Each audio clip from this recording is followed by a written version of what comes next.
Bonjour tout le monde, bienvenue à l'événement de session d'été au gouvernement du Canada présenté par le Réseau des jeunes fonctionnaires fédéraux et le Réseau d'étudiants GC. Je me nomme Audriane Racine, je suis conseillère principale en ressources humaines. J'ai aussi la chance d'être la conseillère pour étudiants GC.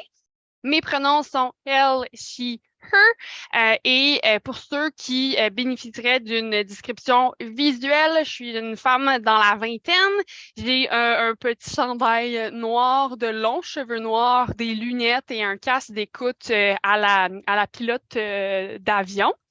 Je vous parle aujourd'hui depuis le territoire non cédé de la nation algonquienne Anishinaabe. Je vous invite à votre tour de prendre un moment pour reconnaître le territoire sur lequel vous vous joignez à nous aujourd'hui. Et par la présente, je vous invite à réfléchir au passé, au moment présent actuel des peuples autochtones qui habitent les terres sur lesquelles vous vous situez. Je suis aujourd'hui avec Carl. Carl, bienvenue parmi nous. Je t'invite là à t'introduire aux étudiants qui se joignent à nous aujourd'hui. Absolument. Merci beaucoup, Audrey. C'est un plaisir d'être de retour avec toi pour l'événement du personnel étudiant. Mon nom est Carl Allary. Je suis analyste en données à Agriculture et Agroalimentaire Canada et je vais faire la présentation avec Audrey-Anne aujourd'hui. Mes pronoms sont il et lui. Puis pour la description visuelle, là, pour ceux à qui ça pourrait bénéficier, eh bien, je porte une chemise rouge en ce moment, j'ai la peau blanche, les cheveux courts et j'ai aussi mon fameux casque d'écoute style aviateur. Euh, donc, sans plus tarder, je pense qu'on peut commencer la belle session qu'on a aujourd'hui. On a un paquet d'informations super importantes et super intéressantes à vous partager aujourd'hui. C'est un événement qui va se dérouler en français. Si vous souhaitez participer à la version anglaise de celui-ci, celui-ci se déroule en simultané, donc seulement retrouver le lien là, dans l'invitation que vous avez reçue et vous allez pouvoir revenir au menu principal et vous trouvez le lien là, qui sera pour la session en anglais avec mes collègues Priyanka et Yang. Avant de commencer, on va passer aussi en revue quelques consignes si on veut passer à la prochaine diapositive maintenant.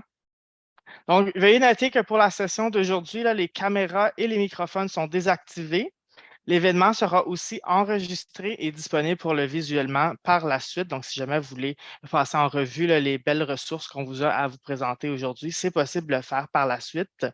Si vous avez des questions à nous poser tout au long de la session, on vous invite à les poser en utilisant la fonction de questions et réponses Q&A sur l'application Zoom.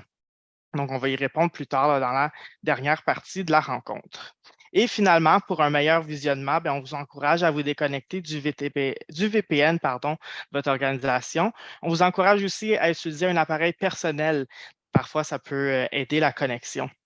Donc, si jamais vous rencontrez des difficultés techniques, on vous recommande simplement de relancer la diffusion avec le lien URL qu'on vous a envoyé plus tôt. Prochaine diapositive. Donc, veuillez noter que le contenu d'aujourd'hui est disponible pour tous. Vous pouvez le consulter en tout temps. C'est accessible sur notre page wiki de la page étudiant GC. Je vous encourage d'ailleurs à scanner le code QR à votre écran. Vous allez avoir accès à la multitude de ressources qu'on a sur notre site web en temps réel. On update régulièrement, là, on met à jour régulièrement cette page-là avec des nouvelles ressources qu'on a. Donc, tout ce qu'on va parler aujourd'hui, là, ça va être disponible sur cette page-là. Excellent. Donc, prochaine diapositive. Je veux prendre le temps quand même de noter que la présentation d'aujourd'hui s'adresse au personnel étudiant qui travaille au gouvernement du Canada, comme ceux employés, par exemple, dans les programmes PFET, le programme Coop et le programme PAR. Si vous n'êtes pas actuellement un étudiant qui travaille au GC, je vous encourage à suivre Emploi GC sur les réseaux sociaux pour ne pas manquer les prochaines séances d'information ou rendez-vous sur la page des emplois pour les étudiants sur la page GC Emploi. Les informations qu'on va vous donner aujourd'hui vont peut-être moins utiles si vous n'êtes pas dans la fonction publique en ce moment, mais c'est toujours des bonnes informations là, que vous pouvez garder avec vous. Donc, encore une fois, la session d'aujourd'hui s'adresse vraiment aux étudiants qui sont embauchés dans un programme de travail étudiant au gouvernement du Canada. Introduisons-nous peut-être à la grande équipe d'étudiants AGC du réseau des jeunes fonctionnaires fédéraux. Sur la prochaine diapositive, j'ai le nom de mes collègues. Évidemment, ce n'est pas des sessions qu'on peut faire tout seul, Audrey-Anne et moi. Nous ne sommes qu'une partie de la grande équipe. Je veux prendre le temps d'introduire Priyanka Sharma, la coprésidente d'étudiants AGC. Et Priyanka fait la session en anglais en ce moment, donc vous ne la verrez pas aujourd'hui, mais Priyanka est une des grandes participantes derrière le réseau étudiant GC. Il y a moi-même aussi coprésident. On a notre collègue Yang, qui est agent de projet du réseau des jeunes fonctionnaires fédéraux, qui nous donne un grand support. On a Nicole Ray aussi, une agente de projet qui nous supporte dans ces belles initiatives-là. On a Audrey-Anne, que vous connaissez sans doute, qui est avec moi aujourd'hui, conseillère pour le réseau. Et on a aussi Alexa, conseillère pour le réseau. Alexa travaille pour le réseau des jeunes fonctionnaires fédéraux également. Excellent. Donc, sans plus tarder, on peut commencer avec la première section de notre session d'aujourd'hui. Allons-y. Est-ce qu'on a notre sous-ministre, notre invité spécial sur l'appel aujourd'hui? Je vais prendre le moment d'introduire peut-être la sous-ministre Christina. La sous-ministre Tina, aussi connue sous le nom de sous-ministre Tina, est sous-ministre déléguée principale de l'emploi et du développement social. Elle est aussi sous-ministre championne des employés en situation de handicap dans la fonction publique et c'est un réel plaisir de l'accueillir. On me dit à l'oreille qu'elle va venir nous rejoindre plus tard, donc on va attendre un peu là pour attendre notre sous-ministre, notre invité spécial. Avant de poursuivre avec la sous-ministre, on va passer peut-être à la prochaine section qui est, on va juste revenir ici à l'intégration des étudiants au gouvernement du Canada. Donc, vous le savez, vous êtes dans la fonction publique fédérale et on accueille des milliers d'entre nous, les étudiants, dans la fonction publique à chaque année, à travers plus de 200 agences et ministères à travers le pays. Donc, en tout, là, vous joignez plus de 335 000 fonctionnaires qui travaillent jour et nuit pour rendre des services à la population canadienne. Étant si nombreux, ça peut être dur parfois de naviguer ce gros employeur-là qui est le plus gros au Canada, en fait. Je vais me tourner peut-être vers Audrey-Anne pour cette fois-ci, pour commencer à regarder dès maintenant là, les ressources qu'on peut avoir pour débuter notre contrat étudiant et essayer de s'orienter là, parmi ces gros employeurs-là. Ouais, c'est pas toujours facile quand on arrive au gouvernement. Moi, j'ai fait mon entrée au gouvernement par le biais du programme fédéral d'expérience de travail étudiant en 2019, de comprendre comment ça fonctionne, de comprendre par où commencer nos recherches. Je pense que c'est un défi en tant que tel. Donc, on vous présente à la prochaine diapositive des ressources qui pourraient vous aider en tant que nouveaux et nouvelles étudiantes. Donc, on a la présentation d'orientation par étudiant GC. On va vraiment avec les bases de ce que vous devez savoir lorsque vous faites votre première session ou juste que vous voulez vous intéresser au gouvernement. Donc, plein de belles ressources qui sont disponibles sur notre groupe sur GC Connex. Je vous invite aussi à scanner là, avec votre téléphone la ressource là, qui est sur le code QR au bas de l'écran. Vous allez pouvoir accéder directement là, aux ressources qu'on vous partage. Le réseau des jeunes fonctionnaires fédéraux a aussi développé une présentation des ressources qui appelle Bienvenue au GC. C'est enregistré et disponible sur leur chaîne YouTube. C'est beaucoup d'informations qui peut autant intéresser les nouveaux, les jeunes fonctionnaires que les étudiants. Donc, je vous invite à aller faire un tour sur la ressource du RJFF. Il y a aussi l'École de la fonction publique du Canada qui a une super belle présentation. Je ne sais pas si c'est une présentation qui est obligatoire lorsqu'on fait notre entrée, mais on dirait que je doute, là, mais c'est sur l'orientation à la fonction publique. Donc, encore là, vous allez vraiment voir un aperçu de sujets qui vous intéressent, qui vont vous aider à mieux comprendre comment ça fonctionne au gouvernement du Canada. Puis finalement, deux ressources que j'aime bien, qui est importante pour vous à connaître, c'est les conditions d'emploi pour les personnes étudiantes et la rémunération du personnel étudiant. Donc, c'est des ressources à aller consulter. Vous pouvez même tout de suite aller sur votre ordi, là, taper rémunération étudiant, puis on ajoute le petit gc.ca et vous allez avoir accès à la ressource. Donc, pour comprendre comment fonctionne la rémunération pour les étudiants, savoir comment vous pouvez monter d'échelon, comment ça fonctionne, d'avoir des discussions avec votre gestionnaire. Puis même chose pour les conditions d'emploi. Je crois qu'on va en jaser un peu plus tard, là, mais c'est important pour vous de savoir qu'en tant qu'étudiant, vous n'avez pas de congé, mais qu'il y a un pourcentage de plus qui est acheté à vos payes pour compenser le tout, que vous avez accès aux avantages sociaux et tout le reste. Là, mais on va en parler un peu plus tard. Mais quand même, prenez le temps d'aller lire les conditions d'emploi pour les étudiants du gouvernement du Canada. Je vois, j'ai pu voir que peut-être la sous-ministre Tina arrivait, là, mais je vais prendre le temps si ça te convient, Carl, de passer à travers la section d'intégration, puis ensuite on va pouvoir donner la parole à la sous-ministre. Donc, on va passer à la prochaine diapo. Je veux faire un petit résumé là, de ce que c'est étudiant GC pour vous donner un meilleur aperçu du réseau. Étudiant GC, ça vient vraiment du besoin de partager des ressources, d'avoir accès aux ressources. Carl et moi, on a déjà été étudiants, on s'est déjà perdu un peu dans cette grande organisation avec toutes les ressources qui sont disponibles. Donc, étudiant GC, l'objectif, c'est d'être la référence pour les étudiants et les étudiantes. On est vraiment le point de contact pour vous donner accès aux ressources, pour vous donner accès à l'information qui vous concerne. Donc, en résumé, étudiant GC, on offre des événements, donc les événements virtuels comme aujourd'hui, en début de session et en fin de session. En fin de session, c'est vraiment pour la planification de carrière. Et on a aussi des événements de réseautage en collaboration avec d'autres réseaux. On a des ressources sur notre page wiki. On partage aussi de l'information sur les réseaux sociaux et on répond là à vos questions. Si vous voulez rien manquer d'étudiants GC, suivez-nous sur les réseaux sociaux. Vous pouvez aussi vous inscrire au bulletin mensuel d'étudiants GC.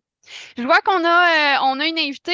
Carl, je vais te laisser le temps d'introduire. Excellent, merci Audrey-Anne. J'ai l'honneur finalement d'accueillir parmi nous une invitée très, très, très spéciale pour introduire l'événement d'aujourd'hui. La sous-ministre Tina, qui est avec nous aujourd'hui, sous-ministre déléguée principale de l'emploi et du développement social et également sous-ministre championne des employés en situation de handicap de la fonction publique fédérale. La sous-ministre Tina a passé plus de 30 ans au gouvernement fédéral tout au long de sa carrière. Elle a acquis une vaste expérience des politiques, des programmes, des opérations et continue à nourrir une passion pour la fonction publique. Diane Tina aussi a à cœur l'excellence en matière de services, des politiques et des programmes, ainsi que l'amélioration continue. Elle se soucie profondément des gens, de la diversité, de l'inclusion, de la santé mentale et du bien-être.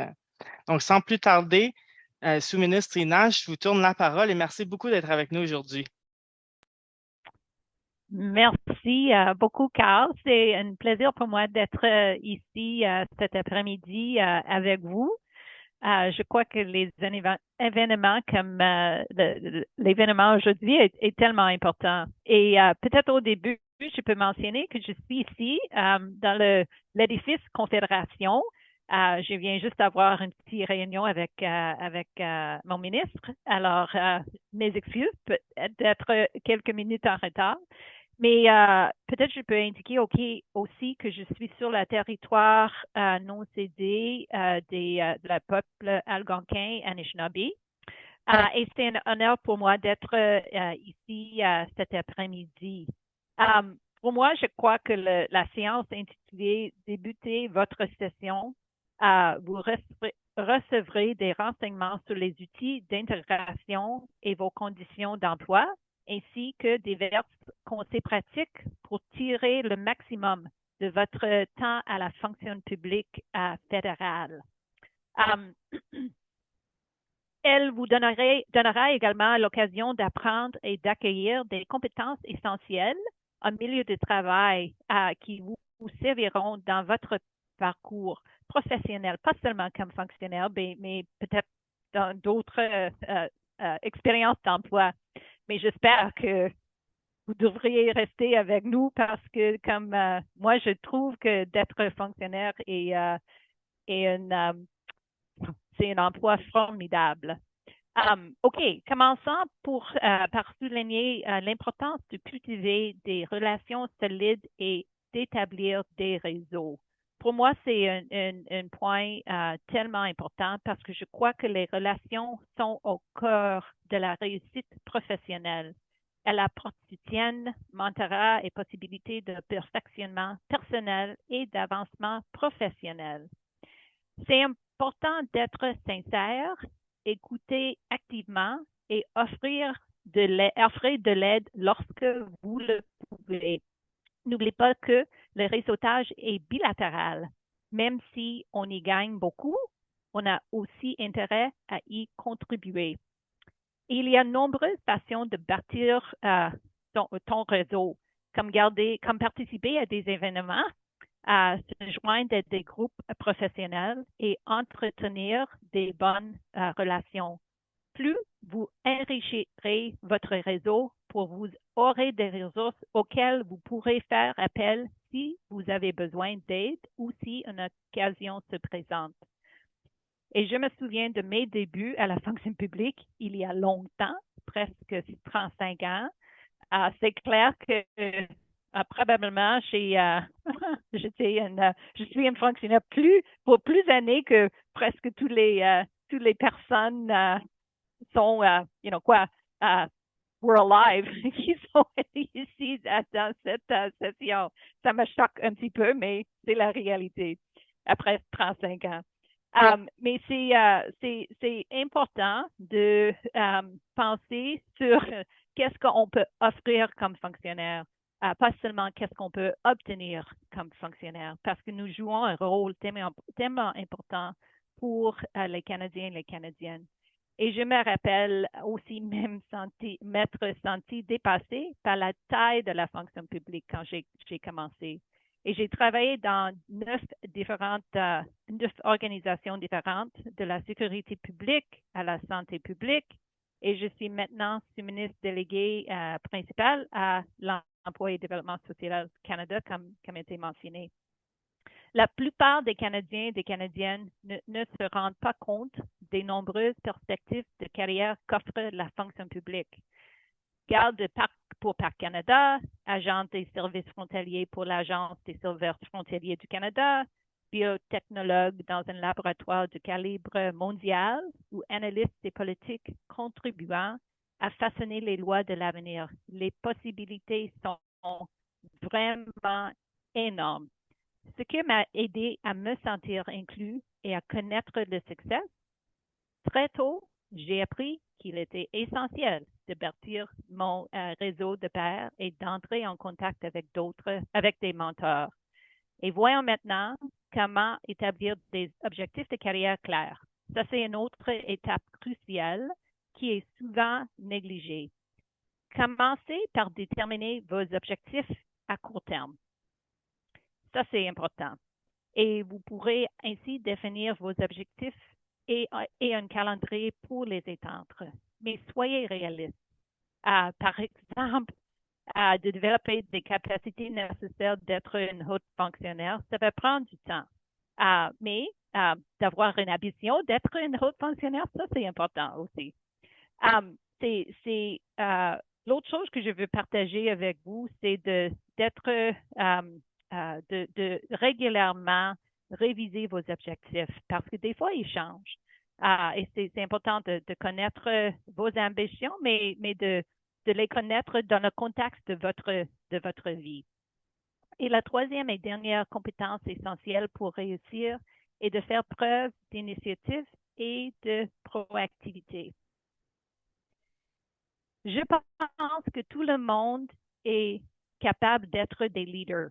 C'est pas une question de où vous êtes dans la hiérarchie. C'est beaucoup une question de votre attitude. Et pour moi, c'est tellement important d'adapter une attitude proactive. Et ça démontre une preuve de leadership, mais également de dévouement à l'égard de votre travail et de la réussite de votre organisation. Et dans notre rôle de fonctionnaire, et on a beaucoup de rôles, comme j'ai déjà mentionné, il y a beaucoup de possibilités dans la fonction publique, c'est important de travailler fort. La réalité, c'est que les contribuables paient nos salaires. Et c'est important de démontrer qu'on met beaucoup de l'emphase et de énergie dans nos travails et de réussir nos objectifs de travail. C'est important aussi de penser comment est-ce qu'on peut mieux servir la population canadienne. Et quand on pense de ça, c'est important de penser sur l'efficacité, l'accessibilité, la souplesse des services. Et à cette fin, c'est important de penser toujours du point de vue des personnes que nous servons. Quels sont leurs besoins? Comment pouvons-nous répondre plus efficacement à ces besoins? Les services que nous offrons sont-ils accessibles à tout le monde? Alors, on a beaucoup de, quand nous sommes comme fonctionnaires, c'est important de toujours reconnaître qu'on peut faire en plus et mieux. C'est de trouver des façons d'améliorer nos approches. Et pour moi, c'était quelque chose toujours que j'ai pensé là-dessus. OK. Qu'est-ce que je veux? C'est beaucoup de notes, mais j'ai déjà couvert beaucoup de choses. Et je sais qu'il n'y a pas beaucoup de temps qui me reste.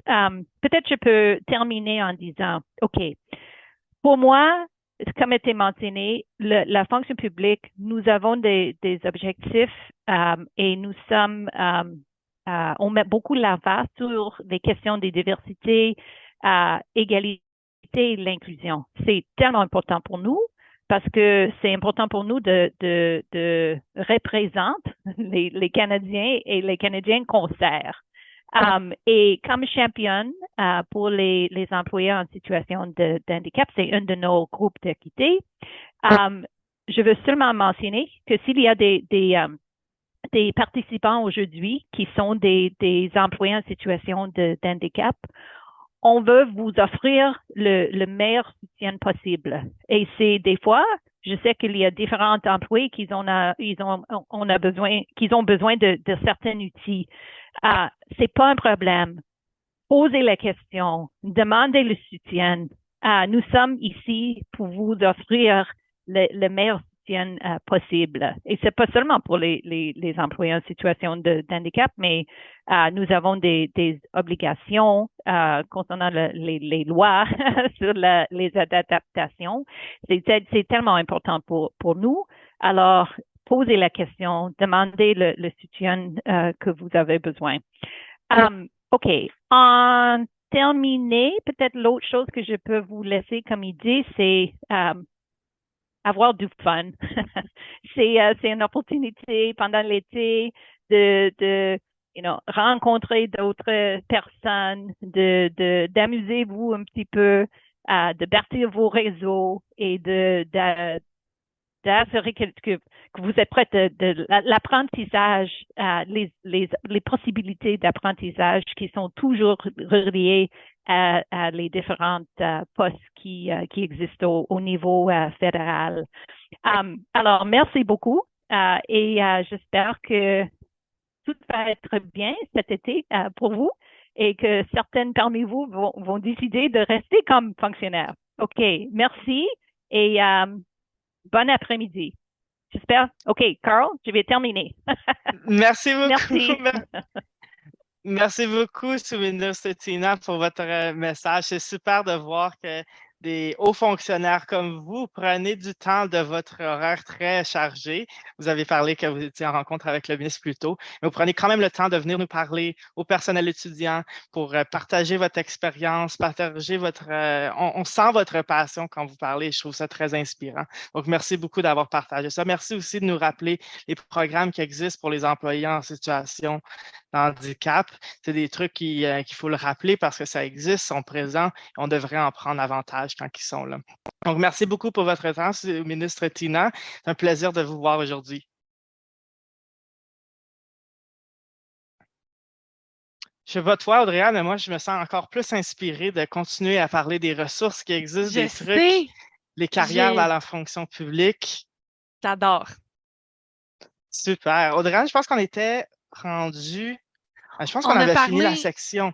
ouais, on a parlé d'étudiants GC. Donc, en gros, là, vous avez besoin de ressources, vous avez des questions, n'hésitez pas à aller les consulter. C'est des ressources qui ont été développées par des étudiants pour des étudiants. Donc, prenez avantage du réseau. Ensuite de ça, si on va à la prochaine diapositive, comme la sous-ministre Tina l'a mentionné, là, il y a plein de réseaux, c'est des opportunités de faire du réseautage. Il y a une foule de ressources, foule d'informations qui sont à votre disposition. Soyez curieux, allez les chercher. Puis une des ressources, un incontournable selon moi, c'est les ressources qui sont partagées par le réseau des jeunes fonctionnaires fédéraux. Qu'est-ce que le réseau des jeunes fonctionnaires fédéraux? C'est le réseau national pour les jeunes et les nouveaux fonctionnaires au gouvernement du Canada. Nous, on est vraiment sous le réseau des jeunes fonctionnaires fédéraux, donc on a la branche d'étudiants et étudiantes. Ils vont organiser des événements d'apprentissage, des événements de réseautage virtuel ou même en personne tout au long de l'année. Ils ont une belle page sur Wiki là, qui vous informe des événements à venir. Cet été, c'est ministère sous les projecteurs. Donc, si vous voulez apprendre davantage, on apprend davantage sur un ministère qui est sous les projecteurs, là, vraiment. Vous pouvez vous inscrire à ces séances-là. Je crois que c'est comme d'habitude, c'est les mardis, là. J'ai été voir la ressource hier, puis là, je doute. Mais tous les enregistrements de ces événements-là sont disponibles sur leur chaîne YouTube. Donc, c'est très inclusif comme approche. Là, vous pouvez aller les voir, le jour même ou reprendre le visionnement le plus tard selon votre horaire. Puis, il y a aussi des réseaux dans les provinces, dans les régions. Donc, allez faire un tour aussi là, sur les réseaux provinciaux qui sont disponibles, là, dont nous, Carl, on a le réseau des jeunes professionnels de la région de la capitale nationale, sont très actifs. Donc, allez faire un tour pour en apprendre davantage sur les réseaux qui sont à votre disposition. Prochaine diapo. Excellent. C'est une bonne transition avec ce que la sous-ministre Ina nous parlait. Elle nous parlait de beaucoup de carrières différentes qui existent. La sous-ministre Ina nous parlait aussi de son parcours dans différents ministères. Et c'est exactement à quoi on va s'attarder dès maintenant dans la deuxième section qui se trouve à être comment tirer profit, en fait, de votre emploi étudiant pendant cette session-ci cet été. Donc, lorsqu'on commence à travailler avec nous là, dans le gouvernement du Canada, on continue notre intégration et on veut savoir, dans le fond, comment on prend avantage de ces opportunités qui vont nous être offertes. Et une des premières opportunités qui va nous être offerte, si on peut passer à la prochaine diapositive.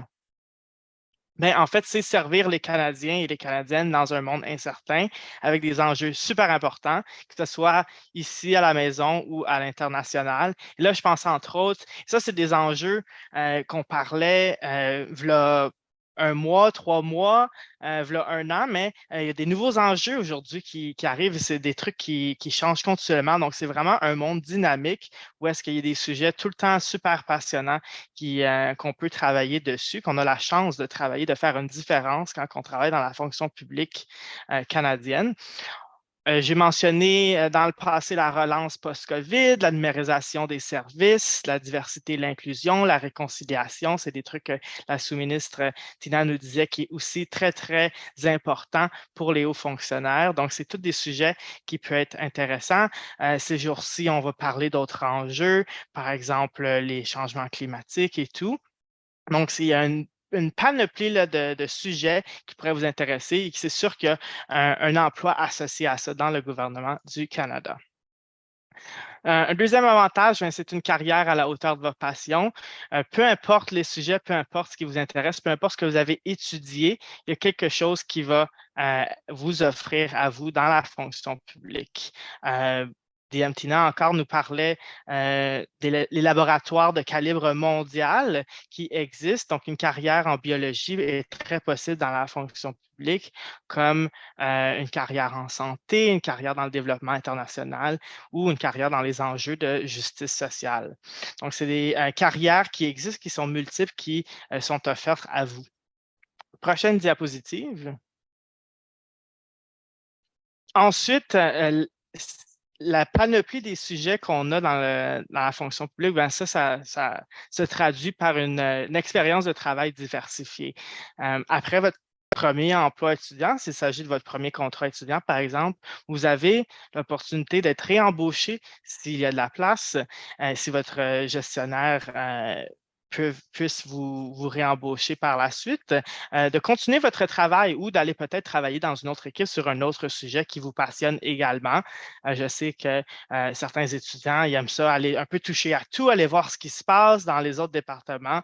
Je sais que moi, dans ma carrière étudiante, c'est ce que je préférais faire.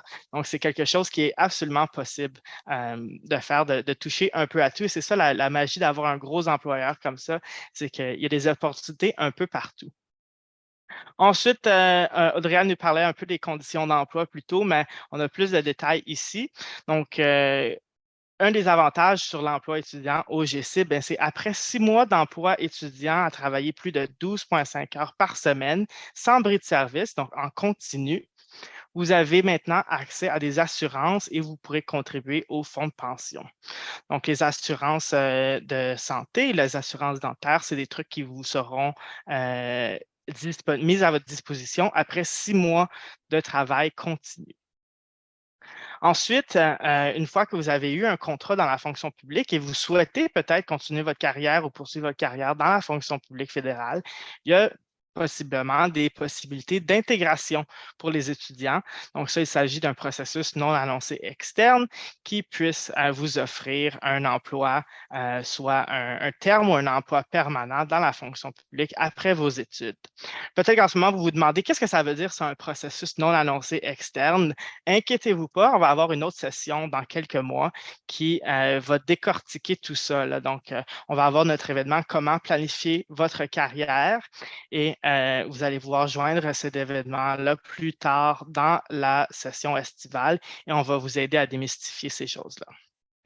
Évidemment, il y a le rachat de services. Donc, si jamais vous voulez racheter votre service en tant qu'étudiant, au moment où est-ce que vous n'avez pas contribué à au fonds de pension comme fonctionnaire, vous pouvez racheter ce service-là une fois que vous êtes un fonctionnaire et ça va contribuer ce temps-là vers votre retraite et votre fonds de pension. Donc, c'est un paquet d'avantages qui existent pour vous qui peuvent vous motiver là, à poursuivre vos études et à poursuivre une carrière dans la fonction publique par la suite. On va passer à la prochaine diapositive. Je pense que c'est un bon moment ici pour prendre le pouls peut-être de notre audience et je veux savoir en ce moment, travaillez-vous dans votre domaine d'études? Et deuxième question, c'est est-ce que vous le saviez que les travailleurs étudiants avaient accès aux avantages sociaux, donc aux assurances du GC? Donc, on va lancer le quiz.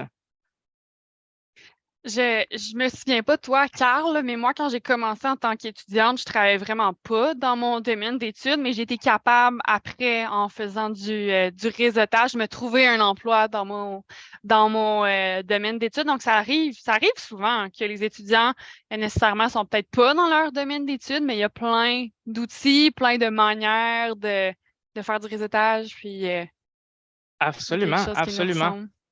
Des fois, on a un emploi, l'équipe est super intéressante, on apprend beaucoup, mais ce n'est pas nécessairement notre passion ou ce qu'on souhaite travailler pour une carrière au complet. Donc, à ce moment-là, on fait du réseautage, on va trouver un emploi qui est plus tourné vers notre domaine d'études ou quelque chose qui nous intéresse effectivement. Je vais laisser nos participants un peu de temps pour répondre au sondage. Vous devrez l'avoir à votre écran en ce moment. Donc, encore une fois, travaillez-vous dans votre domaine d'études actuellement comme étudiant au GC et le saviez-vous que les travailleurs étudiants avaient accès aux avantages sociaux du GC? Je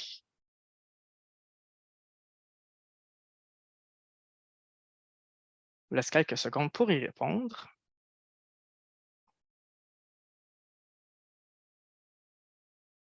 Moi, je ne savais pas, en tout cas, les assurances. Je ne savais Moi pas. non plus. Moi non plus. Mais Ça a été une belle surprise. après 6 mois, on a automatiquement les soins dentaires. Puis après ça, il faut faire la demande pour avoir les soins de santé. Mais je ne savais pas que j'avais automatiquement dentaire. Mais... Voyons les résultats. 67% des participants disent que oui, ils travaillent effectivement dans leur domaine d'études. C'est excellent. Pour le 33% qui ne travaillent pas, ne vous inquiétez pas, Audrey-Anne, c'était pas comme ça au début. Moi, c'était certainement pas comme ça au départ non plus. Donc, c'est quelque chose qui... moi, je trouve que chaque contrat est une opportunité, donc c'est pour ça qu'il faut en prendre avantage et on apprend peut-être que c'est quelque chose qu'on n'était pas sûr et là, on sait maintenant que c'est pas quelque chose qui nous intéresse et on change tout simplement. Donc, c'est fortement possible de le faire. Et on a la majorité des gens qui ne savaient pas qu'on avait accès aux avantages sociaux du GC. Donc, au moins, c'est quelque chose qu'on va avoir appris aujourd'hui. Et on a plus de ressources, en fait, sur ces avantages-là sociaux sur notre page Wiki. Donc, je vous invite à aller visiter et on a plus d'informations à ce sujet. Audrey-Anne, je me tourne pour toi pour comment savoir bâtir notre réseau. Oui, puis c'est tellement quelque chose qu'on répète que peut-être que vous avez déjà entendu aussi. Donc, on va essayer de démystifier un peu c'est quoi en fait l'importance du réseautage pendant la durée de votre contrat étudiant. Donc, on va pouvoir passer à la prochaine diapo. Là, je vais vous parler un peu premièrement, comment vous démarquer, comment une personne peut se démarquer durant son contrat.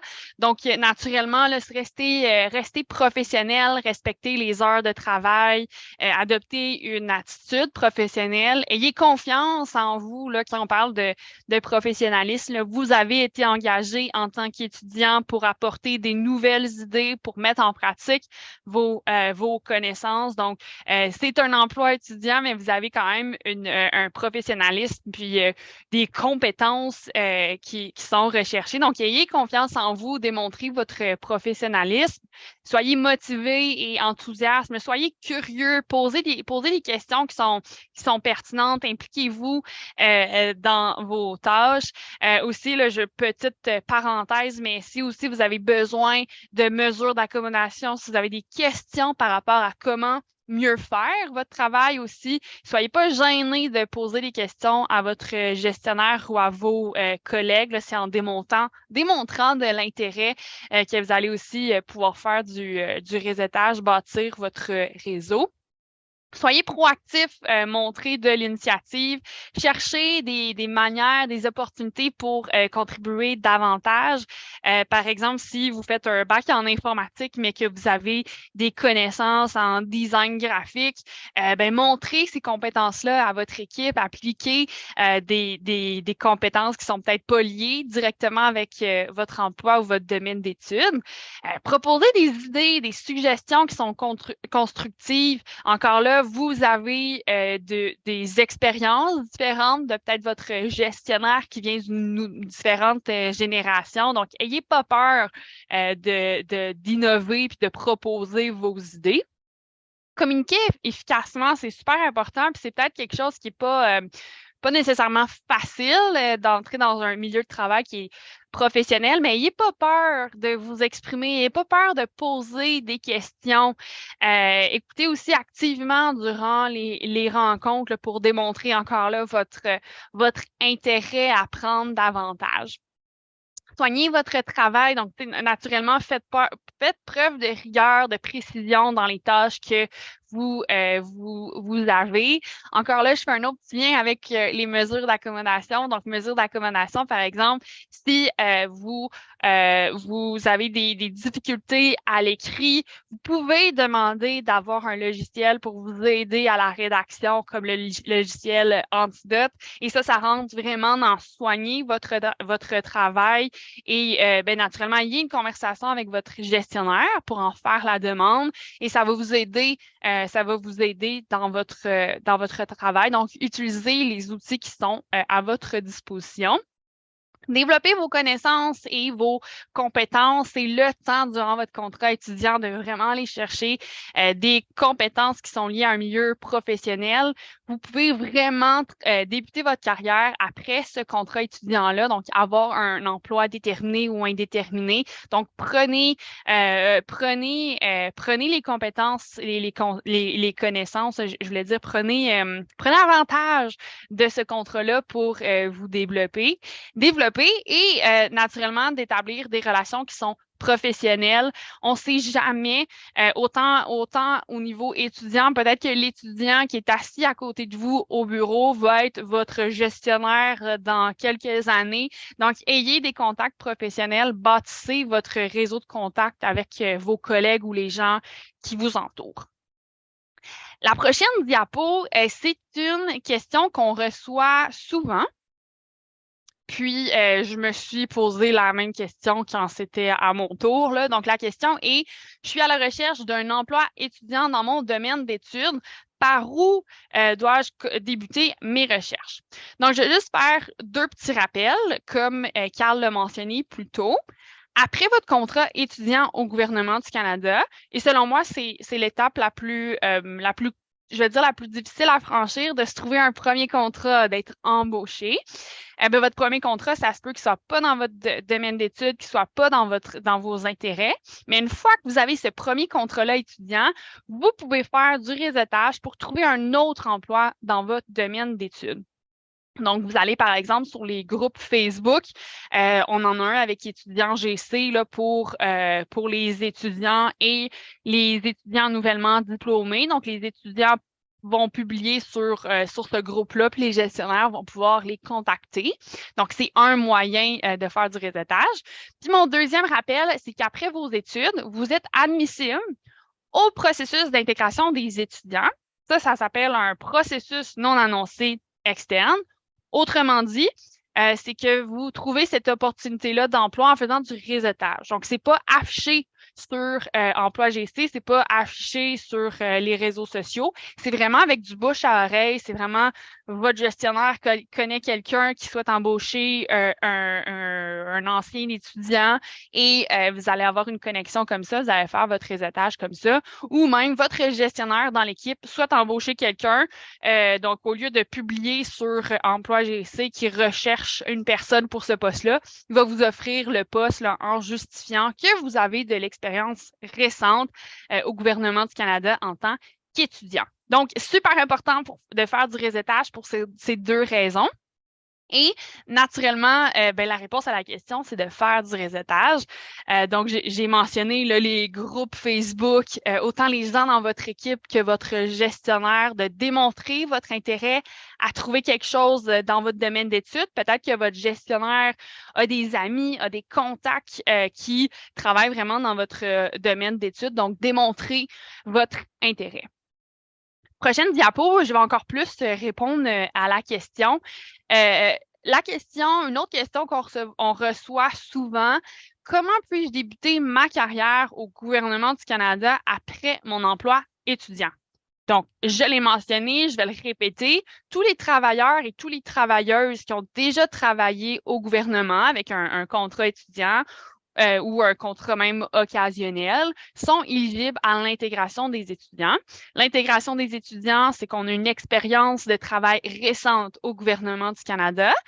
Donc, pour ce faire, vous pouvez faire du réseautage pour trouver des opportunités, les groupes Facebook. On a aussi GC Connect, qui est une belle plateforme pour trouver des gens. Vous pouvez aussi vous inscrire au répertoire des étudiants, étudiantes et des nouveaux gradués des ministères et des agences. Il y a un petit code QR là, en bas de la diapositive qu'on voit à l'écran. Je vous invite à aller le scanner. Ça va vous mener à notre page wiki avec tous les inventaires qui sont actuellement disponibles. Donc, ces répertoires-là, en fait, c'est que vous mettez votre nom, puis là, dans une organisation spécifique. Par exemple, je sais qu'il y en a un à Emploi et Développement social Canada. Ils vont avoir votre contact, puis un gestionnaire va aller contacter l'équipe pour dire, avez-vous des étudiants qui cherchent une job en finance? Puis ils vont vous référer au gestionnaire. Donc, c'est une manière de favoriser le réseautage. Il y a aussi l'occasion d'emploi pour les étudiants autochtones et l'occasion d'emploi pour les étudiants en situation de handicap. Donc, si vous vous auto-déclarez comme faisant partie du groupe des personnes autochtones ou des personnes en situation de handicap, vous pouvez faire partie de ce programme-là. Puis, je vous donnerai pas trop d'informations parce que Véronique va pouvoir venir en jaser plus tard. Mais ce programme-là vous donne accès à la fin de vos études au parcours de carrière pour autochtones ou à la porte virtuelle des talents en situation de handicap. Donc, c'est le même principe. Des gestionnaires vont venir voir ce répertoire-là et vous allez être mis en contact avec des gestionnaires qui cherchent à embaucher un ancien étudiant là, qui répond là, à vos critères. Dernière diapo, on va encore plus dans le détail, là, je vous donne plus d'informations. Se préparer à réseauter. La première chose qui pourrait être intéressante à faire, surtout durant votre contrat étudiant, c'est de connaître quel est votre groupe professionnel ou quel est le groupe professionnel qui pourrait vous intéresser. Pour ma part, je suis dans le groupe des PE. Donc, moi, je suis en ressources humaines. J'ai fait un bac en ressources humaines. Et quand j'ai fini mes études, en fait, je me recherchais un emploi soit dans le groupe des PE, donc conseiller en ressources humaines, AS ou CR. Donc, de bien comprendre ces groupes professionnels-là. Donc, c'est des groupes qui sont en ressources humaines. C'est aussi des groupes qui reconnaissent mon bac en ressources humaines. Donc, connaissez votre groupe professionnel, connaissez les groupes qui pourraient vous intéresser. Ça va vous aider à faire du réseautage puis à connaître, par exemple, si vous voyez passer le titre de conseiller en finance, je ne sais pas si c'est un titre, là, mais analyste en finance, c'est quoi le groupe professionnel? Est-ce que c'est un groupe qui pourrait vous intéresser? Est-ce que vous pourriez contacter cette personne-là pour faire du réseautage? Donc, c'est bien de connaître votre groupe. Je l'ai mentionné, les groupes Facebook, il y a une liste là, qui a été détaillée avec tous les groupes Facebook qui existent, qui est disponible sur le réseau des jeunes fonctionnaires fédéraux. Je suis un peu subjective, mais on a un beau groupe de plus de 10 000 personnes sur Facebook pour les étudiants et les étudiants nouvellement diplômés. Ça vous permet d'entrer en contact avec des gestionnaires ou d'autres étudiants. Vous pouvez aussi utiliser GC Connect c'est une manière d'être en contact avec des gestionnaires d'embauche ou d'autres professionnels qui sont dans votre domaine d'intérêt. C'est le marketplace, donc carrefour de carrière en français sur GC Connect. Un de mes moyens préférés aussi de faire du réseautage ou du moins de trouver des gens qui travaillent dans le même domaine que moi, c'est d'utiliser GC Annuaire. Donc, GC Annuaire, c'est le bottin de tous les employés, tous les travailleurs du gouvernement du Canada. Certains ne sont pas là pour des questions de sécurité, mais par exemple, vous pourriez aller voir au bureau du conseil privé qui travaille là. Vous pourriez même contacter quelqu'un donc, en ressources humaines, si moi j'avais un intérêt à aller à cette organisation-là, vous avez accès à son numéro de téléphone, à son adresse courriel du moins, puis vous pouvez contacter la personne de cette manière-là. Donc, c'est un super bel outil pour accéder au contact de la plupart des fonctionnaires. Finalement, quatre autres plateformes qui vous permettent de faire du réseautage. On a GC Connect, on a aussi GC Collab, qui c'est les outils du gouvernement, GC Échange, d'autres plateformes là, pour réseauter, faire partie de de groupes de collaboration. Et c'est assez populaire aussi LinkedIn et Twitter. D'ailleurs, LinkedIn, si vous n'en avez pas un, je vous encourage à vous créer un compte puis de nous ajouter dans vos connexions. C'est un moyen simple, efficace, professionnel et discret de faire du réseautage et rester en contact avec des professionnels du gouvernement du Canada. Puis je vous encourage à scanner le petit code QR là, si vous voulez avoir plus d'informations sur le réseautage.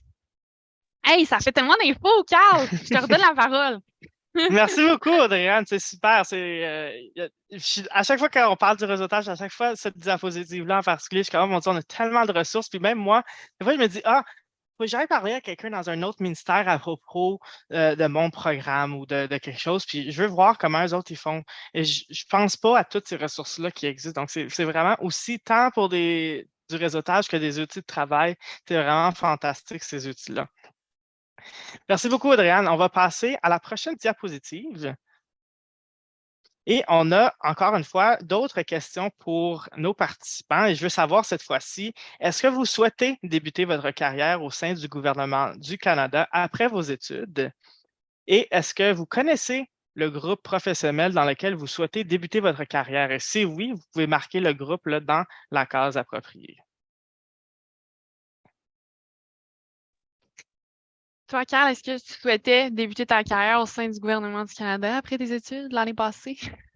Absolument. Écoute, moi, j'avais 16 ans et je savais que je devenais fonctionnaire fédéral. Alors, Ah oui? moi, c'était sûr sur ça. J'ai toujours répondu à la question au positif quand que j'avais cette question-là. La deuxième question, par exemple, mon groupe professionnel, je ne sais pas encore lequel. En fait, j'ai débuté ma carrière, mais je pense que j'aime tout, moi. C'est ça le problème, c'est qu'il y a trop de choses que j'aime, donc Puis, j'aime explorer. t'as fait un bac en quoi encore? Moi, j'ai fait un bac en business avec une mineure en droit. Ah, OK. Mais là, je sais que tu mentionnais que le groupe AS t'intéressait, puis là, je pense que tu es dans le groupe IT. Ouais, là, je suis dans le groupe IT, les EC m'intéressent, les PM m'intéressent, les PE m'intéressent. Tous Ouais. les groupes m'intéressent dans le fond. Ah! Sauf comme les groupes comme biologie, physique. Ben, je pense pas Évidemment, que tu là, serais pas admissible parce que c'est pas un bac qui reconnaît, mais j'ai pas l'expérience, non, c'est exactement. ça. Je vois que 89 de nos participants souhaitent poursuivre ou débuter leur carrière au sein du gouvernement. C'est beau à voir, vraiment, c'est intéressant. Puis si vous avez répondu non, ça ne vous intéresse pas, ben, c'est tellement pas grave. Nous, on vous offre des opportunités au GC, puis si jamais c'est pas quelque chose qui vous plaît ou ça vous fait pas, ça fonctionne pas avec vos plans de carrière, ben, c'est correct. Vous pouvez revenir après, peut-être plus tard dans votre carrière également. Audrey-Anne, est-ce que tu voulais ajouter quelque chose? Ben, ça m'a juste fait penser, là. Moi, ce que je trouve le fun, premièrement, parce que vous avez eu un emploi étudiant au gouvernement du Canada, si après vos études, vous changez d'idée, vous avez au moins le plan B de faire du réseautage pour trouver un emploi au gouvernement. Moi, c'est ce que j'avais vraiment conseillé à mon frère, à ma belle-sœur. Ils ont déjà travaillé au gouvernement. C'était pas leur plan A, mais au moins, il y a ce plan B-là. Fait que c'est super intéressant. C'est super bon à garder en tête que vous pouvez faire du réseautage après. Hein? Absolument. Merci, Audrey-Anne. On va passer à la prochaine diapositive. Donc, juste avant de passer au programme spécial où est-ce que notre invitée Véronique va vous en parler davantage, on va juste glisser un mot là, sur les ressources de mentorat et les ressources pour le réseautage, un peu plus de matériel à vous donner.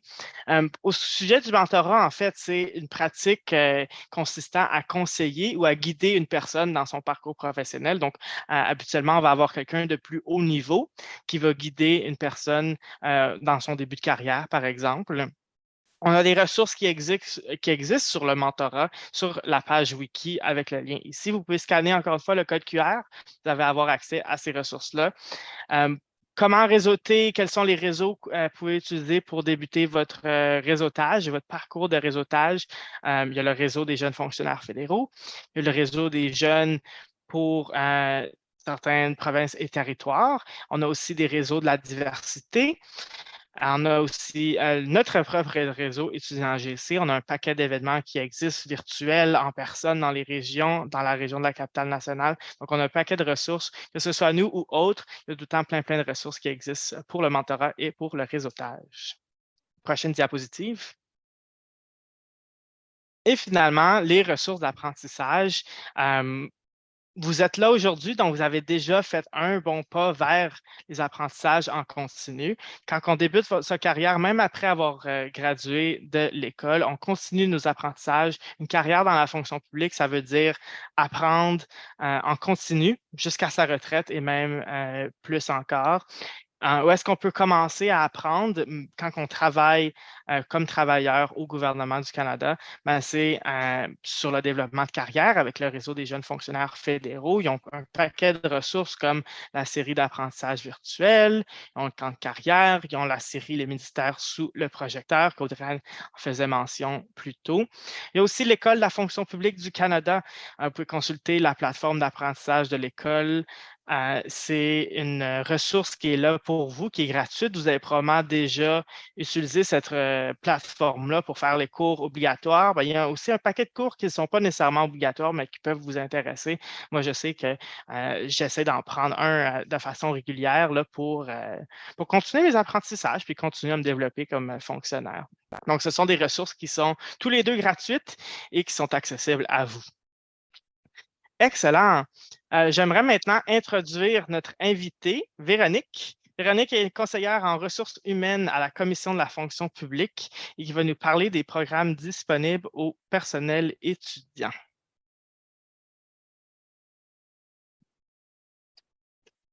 Oh, Véronique, je pense que vous êtes sur sourdine. Oui. J'allais dire, mais j'ai dit merci, Noé, Carl. Écoute, juste avant que je fasse justement la présentation brièvement, je vous remercie pour l'invitation. Puis il y a plusieurs items que vous avez justement partagés que je trouve que ça rejoint aussi le programme d'occasion d'emploi pour étudiants autochtones.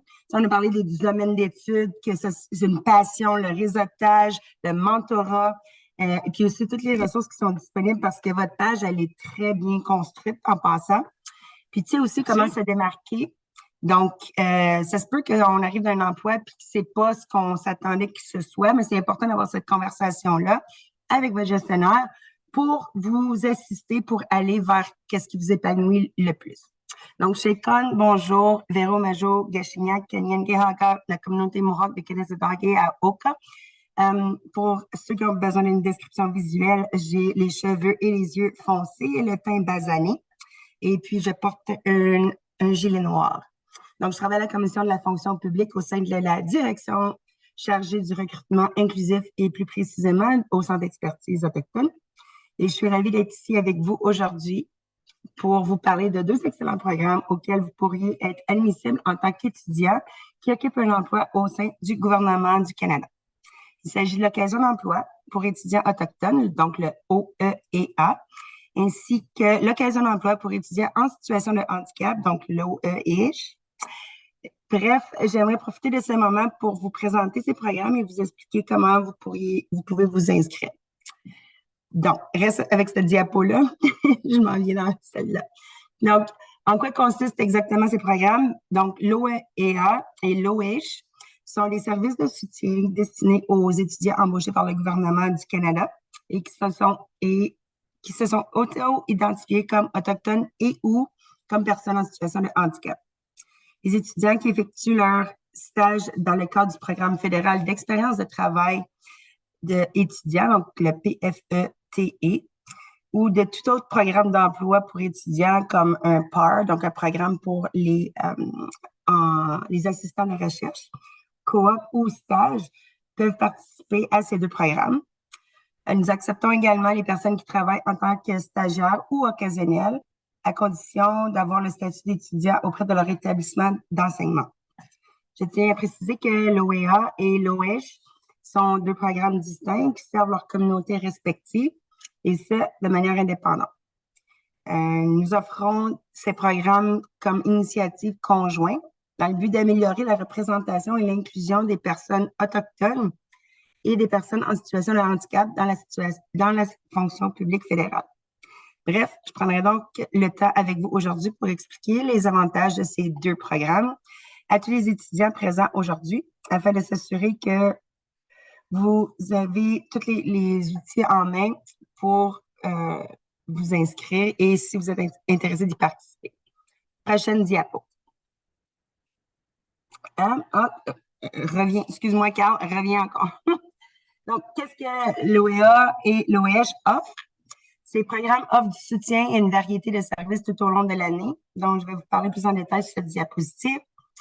Parmi les activités principales, vous trouverez des événements et des séances d'apprentissage au cours desquelles les participants se familiarisent avec les ressources et les initiatives du gouvernement du Canada qui sont en harmonie avec la culture et la communauté. Les programmes proposent également un processus d'intégration personnalisé, donc bridging. On parle quand on gradue puis qu'on veut obtenir son emploi à temps plein. Personnalisé, des conseils ainsi que des conseils disponibles pour répondre à vos questions et vous appuyer au cours de votre expérience de travail, ainsi que des opportunités de réseautage. Comme on l'a mentionné précédemment, c'est très important lorsque vous travaillez au gouvernement du Canada. Donc, ces deux programmes disposent également de leur propre programme de mentorat dans le cadre desquels les fonctionnaires reconnus se sont auto-identifiés comme autochtones et ou en situation de handicap et qui sont disponibles pour mentorer les étudiants. Nous sommes ravis de vous annoncer que nous introduisons cette année une nouvelle composante, soit le jumelage. Donc, les étudiants auront la possibilité de remplir un formulaire de candidature pour indiquer le domaine d'intérêt et ce que vous recherchez chez un mentor. Notre équipe examinera ensuite les informations et trouvera un mentor qui répond à vos besoins en tant qu'étudiant. Pour le programme de l'occasion d'emploi pour étudiants autochtones, bon nombre des mentors sont autochtones, alors que pour le programme de l'occasion d'emploi pour étudiants en situation de handicap, tous les mentors disponibles sont des personnes en situation de handicap. En outre, l'OEA et l'OEH disposent tous deux de répertoires destinés à soutenir les nouveaux diplômés à trouver un emploi à temps plein à la fin de leurs études. Pour l'OEA, il s'agit du parcours de carrière autochtone, donc le PCA, ainsi que pour l'OEH, qui a un répertoire de diplômés en situation de handicap. Les participants, tant d'un programme que de l'autre, apprendront davantage sur la manière de tirer parti de ces soutiens en tant qu'étudiants et de trouver un emploi après l'obtention de leur diplôme. Donc, comment s'inscrire à l'OEA et l'OEH? Donc, prochaine diapo. Si tout ce que vous avez, ce que les gens disent de nous. Bon, mais ce que les gens disent de nous, OK. Je pense que tous les événements virtuels auxquels j'ai participé m'ont été bénéfiques. C'est pour l'OEA. Et l'OEH a fourni un environnement favorable pour une personne qui se retrouve en situation de handicap. Donc, la personne a ressenti un sentiment d'appartenance. Donc, que ce soit avec l'occasion d'emploi pour étudiants autochtones ou encore pour les étudiants en situation de handicap, et ça se peut qu'on fasse partie des deux, le soutien qui est offert est culturellement conçu pour soutenir les étudiants à aller de l'avant dans leur carrière. Parce que vous avez parlé précédemment que ça se pouvait qu'on ne soit pas dans le même domaine d'études ou au contraire, on a fait un domaine d'études puis on se rend compte que finalement, c'est pas ça qui ma drive, ma passion dans la vie. Donc, nous, on s'occupe aussi de vous guider vers les bonnes ressources et les bonnes personnes à cet effet. Prochaine diapo. Donc, comment s'inscrire à l'OEA ou l'OEH, ou les deux. Donc, si vous avez entendu, ce que vous avez entendu aujourd'hui vous semble captivant et que vous souhaitez prendre part à l'un de ces programmes, ou les deux selon votre condition, vous devrez remplir le formulaire d'inscription afin d'avoir accès à tous les éléments du programme dont je viens de vous parler sur la diapositive précédente. Ce formulaire peut être rempli soit par vous, étudiants, ou par le gestionnaire ou encore par un spécialiste des ressources humaines. Donc, ça se peut que vous recevez un courriel qui vous mentionne un des deux programmes, que votre gestionnaire a pris les devants pour vous inscrire à ce programme vraiment fantastique. Après cette présentation, tous ceux qui étant inscrits à cet événement recevront un courriel contenant les informations indiquant l'endroit où trouver ce formulaire, ainsi que sur la manière de joindre les membres de notre équipe. Vous pouvez également trouver ces informations sur la page de web de étudiants GC. Je tiens aussi à préciser que si vous vous identifiez à la fois comme autochtone et comme personne en situation de handicap, le formulaire doit être rempli 2 fois. Une première, pour vous inscrire à l'OEA et une seconde pour vous inscrire à l'OEH. Les étudiants doivent également savoir que vous pouvez vous inscrire à ces programmes à tout moment de l'année et je vous encourage fortement à partager cette information avec vos camarades de classe ou vos collègues au bureau. Prochaine diapo. Donc, où trouver plus d'informations? C'est principalement, c'était vraiment une présentation accélérée aujourd'hui, mais vous voyez l'information à l'écran pour nous contacter. Donc, notre adresse générique pour l'occasion d'emploi pour étudiants autochtones. Plus d'informations sur nos services et le soutien qu'on peut offrir. La même chose pour l'occasion d'emploi pour les étudiants en situation de handicap. Donc, n'hésitez pas à nous contacter si vous avez des questions, des commentaires. J'espère que vous serez nombreux à vous inscrire à l'OEA et ou l'OEH cet été et que nous recevrons, puis qu'on va pouvoir vous revoir de nouveau lors de notre événement de lancement qui, dans le cas de l'occasion d'emploi pour étudiants autochtones, se déroulera demain à 13h, heure de l'Est, en virtuel. Et si vous n'êtes pas encore inscrit à l'OEA, l'OEH, vous pouvez nous envoyer un courriel, puis on va être plus que ravis de vous ajouter aux participants pour cet événement qui est assez, comment je dirais, prisé en même temps parce que on a des invités de marque, je dirais la sénatrice Michèle Audette. On a aussi la championne des employés autochtones et la sous-ministre de Services autochtones Canada, Gina Wilson. Il va y avoir notre équipe au Centre d'expertise autochtone, ainsi que Camilla, qui est ma collègue, qui est la responsable du programme de l'occasion d'emploi pour étudiants en situation de handicap. Puis, vous allez avoir plus de détails sur ce que je viens de vous parler très brièvement aujourd'hui. Donc, mais merci encore pour l'opportunité de partager avec vous aujourd'hui. C'est très apprécié. Puis, je vais être disponible pour je sais que vous avez une période de questions, donc je vais rester dans le temps comme que vous aviez prévu. Donc, merci, Carl. Merci beaucoup, Véronique. J'ai partagé les liens tout au long de ta présentation, Véronique, là, sur quelques ressources dont tu mentionnais. Je sais qu'ils vont être également envoyés aux participants par la suite. Donc, merci beaucoup, Véronique, de nous avoir partagé ces programmes-là. C'est tellement des programmes super intéressants. Le travail que vous faites là, à chaque session aide beaucoup les étudiants qui en font partie. Donc, je sais que ça vaut la peine là, de les partager, de les repartager encore. Donc, on se reparle, Véronique, tantôt pour la période de questions. Je vous rappelle aussi que si vous avez des questions, je vous invite à utiliser la fonction Q&A sur Zoom, sur l'application Zoom. On va y répondre. Je sais qu'Audrey-Anne répondait aux questions en écrit. On va retourner à ces questions-là également pour donner la réponse oralement. Avant d'y passer, par contre, à cette fameuse période de questions et réponses-là, on a quelques petites annonces à faire. Et Audrey-Anne, je te laisse commencer avec le fameux groupe Facebook. Oui, j'étais justement en train d'approuver les demandes du groupe Facebook. On peut aller à la prochaine diapo. On va avoir accès au code QR pour... Hop! Est-ce qu'on est... On peut aller on va chercher la page Facebook. Prochaine diapo peut-être. Ah, voilà. On repassera à elle à la fin, si c'est correct avec toi, Carl. Absolument, absolument. Donc, dans mon élan, j'étais en train de dire, donc, je suis justement en train d'approuver les demandes sur le groupe Facebook. On est rendu à 10 400 membres pour faire du réseautage, pour vous aider à trouver un emploi étudiant ou un emploi après vos études. Vous pouvez scanner le petit code QR ou sur Facebook, chercher, le titre est en anglais, là, mais c'est GC, Job for Student and Newly Graduated Student. Donc, vous allez pouvoir trouver notre groupe Facebook ou simplement aller sur la page d'étudiants GC. Je suis pas mal sûre qu'on fait de la belle promo du groupe Facebook. Donc, rejoignez notre groupe pour faire du réseautage et peut-être trouver votre prochain emploi au gouvernement du Canada.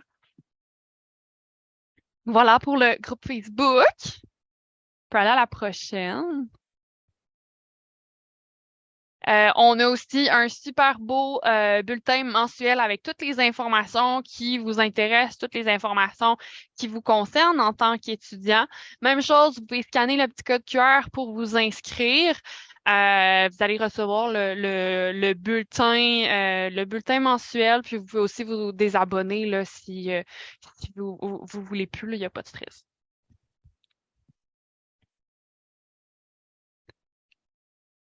Prochaine diapo. Suivez-nous aussi sur les réseaux sociaux. On est présent sur LinkedIn, sur X, sur Instagram, sur Facebook. Sur LinkedIn, je dirais que c'est comme le compte de prédilection là, pour partager une foule aussi de ressources pour les étudiants qu'on voit passer. N'hésitez pas non plus à nous suivre, à suivre les autres panélistes de la rencontre en anglais. Là, on partage sur nos réseaux, nos profils, en fait, des opportunités qui pourraient aussi vous intéresser. Mais étudiants GC, c'est vraiment la plateforme à suivre. Aussi le réseau des jeunes fonctionnaires fédéraux pour rien manquer des événements qui pourraient vous intéresser. Prochaine diapo. Absolument. Merci, Audrey-Anne, pour ces petites annonces rapides-là. Vous allez voir qu'on a beaucoup de codes QR. En fait, la plupart d'entre eux se retrouvent vers notre page wiki. Donc, notre page wiki, là, c'est vraiment notre ressource clé. Si vous avez une page à mettre dans vos favoris à la suite de cette réunion-là, là, c'est vraiment la page wiki d'étudiants AGC. Il y a tout plein de ressources. Il y en a plus qu'on le pense, mais moi, j'ai l'impression d'en découvrir à tous les jours. Mais tout ça pour dire là, que c'est vraiment une belle ressource. Ce code QR-là, par exemple, ne vous amènera pas à la page wiki. Pour vous apporter un petit sondage rapide qu'on veut faire avec vous. Le réseau étudiant GC puis le réseau des jeunes fonctionnaires fédéraux, en fait, on travaille pour vous, pour les étudiants, pour les gens en début de carrière, pour faire des activités selon vos besoins. Donc, on cherche à vous écouter, à comprendre quels besoins vous avez, qu'est-ce que vous avez besoin de nous, quelles ressources, quels apprentissages vous voulez apprendre de nous. Donc, je vous invite à prendre quelques secondes là, pour scanner le code QR et nous donner un peu de rétroaction. Nous, on utilise toujours cette rétroaction-là pour nous améliorer. Dans le passé, on a ajouté des sections à notre présentation à la suite de cette rétroaction-là. Donc, ce n'est pas quelque chose qui tombe entre deux chaises, là, puis on n'utilise pas du tout ça. Non, en fait, on la suit religieusement et à toutes les sessions, on regarde ça comme il faut et on s'améliore en façon continue là, avec vos commentaires. Donc, si vous avez des commentaires négatifs ou positifs, on est très réceptif à améliorer nos présentations en fonction de vos besoins. Avant de passer à la période de questions Q et A, on peut peut-être retourner au dernier quiz qui était la diapositive juste avant, là, sur une échelle de 1 à 5. Voilà ici, sur une échelle de 1 à 5, comment utile avez-vous trouvé cette session pour débuter votre session? Ça fait drôle à dire, hein? Donc, on va savoir 1, pas utile du tout, et 5, extrêmement utile. Donc, les ressources qu'on vous a partagées aujourd'hui, comment ça vous a aidé à débuter votre session, à vous orienter dans la fonction publique? Je vous laisse quelques instants là, pour y répondre. On veut juste savoir, là, avoir le pouls de nos participants, savoir si ça a été un bon usage de votre temps et si les ressources qu'on a partagées sont toujours aussi d'actualité pour vous.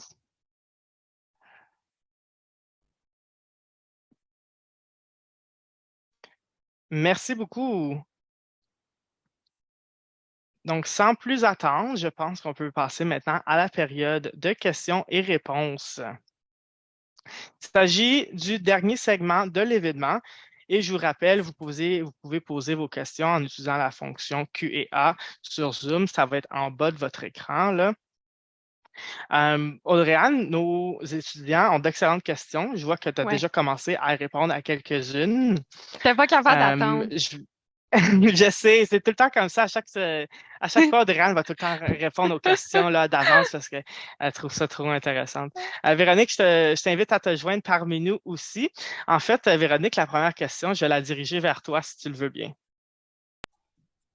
Vas-y. Oh, excellent. Donc, question de Caroline qui nous demande, pour pouvoir être dans l'inventaire des diplômés en situation de handicap, doit-on s'y inscrire maintenant pour y être admissible une fois nos études terminées? Devons-nous encore être employés pour être admissibles? Bonne question. Puis là, je veux juste faire écho sur ce qu'Audrey-Anne elle a dit parce que moi aussi, je suis tout le temps comme oui, let's go, bring it on. Tu sais. Donc, merci pour la question. Puis, je dirais que de s'inscrire le plus tôt possible parce que oui, le fait que tu sois dans le répertoire, ça va faire une différence à cause qu'on a des gestionnaires qui nous constamment qui nous font appel pour avoir des talents dans les groupes d'équité en matière d'emploi. Donc, on parle des personnes autochtones en situation de handicap, femmes et ou minorités visibles. Mais là, la question se dirige pour les personnes en situation de handicap. Donc, oui, il ne faut pas attendre et je vous encourage fortement à nous contacter. Ça va nous faire un plaisir de te guider pour les prochaines démarches. Excellent. Merci, Véronique. Prochaine question de Jethro. Y a-t-il des offres d'emploi pour les futurs enseignants? Et Audrey-Anne, j'ai l'impression qu'il y a quelque chose qu'on parlerait plus dans notre prochaine session, mais si tu veux donner peut-être le grosso modo là, de... J'aimerais dire qu'on est des experts on est capable de voir dans l'avenir, là, mais les deux trucs que j'ai à vous donner pour trouver des emplois pour enseignants, ça serait d'aller sur Emploi GC. Puis en effet, Carl, on va en parler à la session Planifier votre carrière, mais ça serait d'aller sur Emploi GC puis créer une alerte d'emploi pour des emplois qui ressemblent à enseignants de langue seconde, peu importe. Donc Emploi GC, c'est là qu'on voit les emplois annoncés. Et pour les emplois qui sont non annoncés, donc en faisant du réseautage, ce que vous pourriez faire, c'est de contacter des gens qui travaillent dans ce domaine-là. Donc, par exemple, école de langue, je sais aussi que école de langue, il y a aussi la commission de la fonction publique qui pourrait peut-être avoir des emplois similaires à ça, mais ça serait de faire vos recherches sur les groupes Facebook, GC Connex ou sur GC Annuaire pour trouver des gestionnaires d'embauche dans l'enseignement. Puis vous leur démontrez votre intérêt pour un futur emploi. Donc, d'être proactif puis c'est ça, de partager le mot, de dire que vous cherchez un emploi dans l'enseignement. Mais c'est ça. Il y a sûrement des offres d'emploi, mais faut aller faire les recherches, faut s'inscrire sur Emploi GC pour les trouver, là.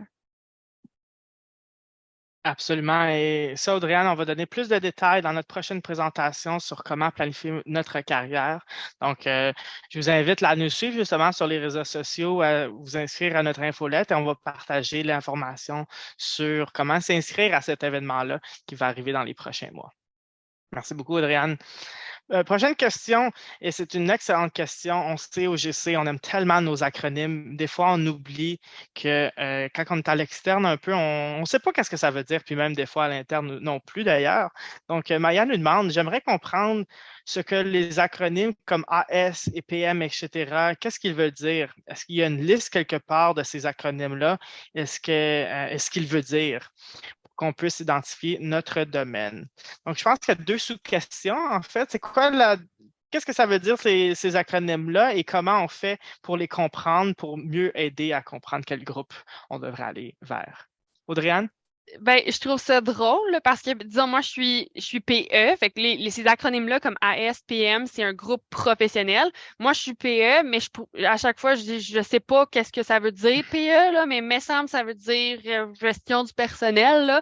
Mais c'est vraiment, c'est les deux lettres qui vont définir le domaine. Donc, par exemple, AS, c'est généralement du service administratif, puis PM, c'est gestion des programmes un peu plus. Moi, c'est PE, donc c'est gestion du personnel qui veut aussi dire ressources humaines un peu plus. Donc ça, c'est le groupe professionnel. Puis, pour chacun des groupes professionnels, on a ensuite des niveaux. Donc, moi, j'ai commencé, par exemple, comme PE1, ensuite PE2. Donc, ça c'est le niveau. Donc, au niveau des compétences, au niveau des connaissances, à quel niveau on se situe. Mais on reste dans le groupe professionnel. Par exemple, moi, c'est les PE. Puis il y a une liste de toutes. C'est pas nécessairement une liste des acronymes. Là. Il faudrait aller voir comme la liste des taux de rémunération, des conventions collectives pour trouver ça. Puis là, moi, mon petit truc, c'est comme groupe professionnel, puis on ajoute gc.ca, puis vous allez avoir accès à la liste pour les connaître. Puis je sais pas, Carl, si tu voulais entrer un peu plus dans le thème de comment identifier notre domaine. Mais encore là. Je pense qu'on peut garder ça pour la prochaine session parce qu'on va en parler définitivement, mais il faut penser comme dans ce cas-ci, ASPM, c'est plus comme des codes de classification plutôt que des acronymes. Mais cela dit, il existe ça ne veut pas dire que ces codes-là ont une signification, au même titre qu'un acronyme comme ARC veut dire l'Agence du revenu du Canada, par exemple, c'est un peu différent dans ce contexte-ci, mais effectivement, la liste des conventions collectives et des groupes professionnels, on fait juste taper groupe professionnel gc.ca, le mot magique gc.ca partout dans notre recherche Google ou autre, et on devrait arriver sur cette page-là. Là, il y a un paquet d'informations disponibles en ligne là-dessus. Et la bonne façon d'aller identifier quel groupe nous intéresse, c'est d'aller lire un peu la description des tâches que ces groupes-là font. Et ça va vous donner une bonne idée là, de si ça vous intéresse ou non. Prochaine question de Arlette, et cette fois-ci, je vais y répondre, Audrey-Anne, si tu me le permets. Arlette nous demande comment devenir bénévole avec étudiants GC. C'est une excellente question, Arlette, et on cherche tout le temps des étudiants ou des fonctionnaires motivés qui veulent participer à nos activités, qui veulent prendre part à ce réseau. Audrey-Anne, moi, Priyanka et les autres, on a tellement eu une expérience étudiante valorisante. On a continué notre carrière dans la fonction publique. Après ça, on a décidé qu'on voulait redonner au suivant. Donc, c'est pour ça qu'on est bénévole dans ce réseau-ci et on cherche tout le temps des gens à contribuer avec nous. Donc, si jamais c'est quelque chose qui vous intéresse, Arlette, peut-être qu'on peut mettre notre Gmail du réseau étudiant GC. Je sais qu'il est disponible aussi sur notre page wiki, mais Audrey-Anne, si tu veux le copier et le coller dans le chat, envoyez-nous un petit courriel. Et dites-nous que vous êtes intéressé à faire du bénévolat avec notre réseau, puis on va vous rentrer en contact avec vous sous peu sans problème. Merci beaucoup, Arlette. Ensuite, une question de Jetro encore. Pour l'instant, notre EP est minime pour un emploi GC. Y a-t-il possibilité d'une rémunération au futur après contrat? Je ne suis pas sûre de comprendre la question. Je ne sais pas si on parle de paye rétroactive. Pour les contrats étudiants, en tout cas, c'est généralement mis comme à jour à chaque année, quasiment, là, rémunération. Puis là, je veux juste aller regarder en même temps rémunération pour pour étudiants. C'est ça. Les étudiants, c'est vraiment par tranche de niveau scolaire aussi. On peut, je veux pas dire négocier son salaire, mais on peut justifier une augmentation de salaire selon son expérience de travail, selon le nombre de sessions qu'on a faites, par exemple au baccalauréat ou au cégep. Après l'emploi étudiant, par contre, si vous n'êtes plus admissible à un emploi étudiant, il y a les emplois occasionnels. Ça, c'est la rémunération n'est vraiment pas comparable aux emplois étudiants puisqu'on va vraiment avec le groupe professionnel. Mais généralement, les emplois étudiants, les taux de rémunération sont revus à chaque année. Donc, il y a ça de bien, là. Puis je vais juste partager le lien encore dans le chat là, pour aller voir ça.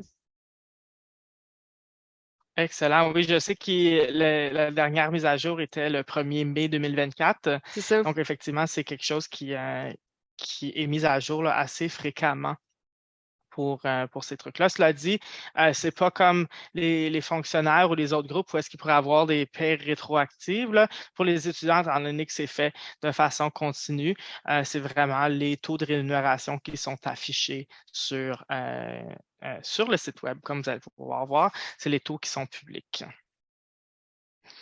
Prochaine question de Jérémy. Est-ce que les étudiants peuvent faire plus que 12,5 heures pendant les sessions d'études?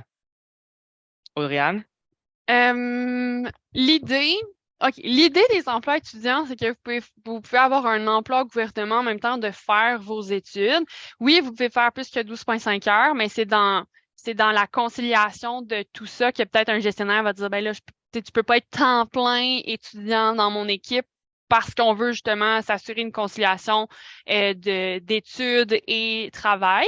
C'est des discussions à avoir avec le gestionnaire selon leurs besoins puis aussi selon votre capacité. Moi, je sais que je faisais soit une journée et demie ou je faisais 2 jours, donc un 15 heures en général, mais ça dépend du besoin du gestionnaire puis votre capacité de travailler ou de vos heures de disponibilité, là. Mais conversation avec le gestionnaire, c'est la clé. Absolument. Cela dit, il n'y a pas de limite.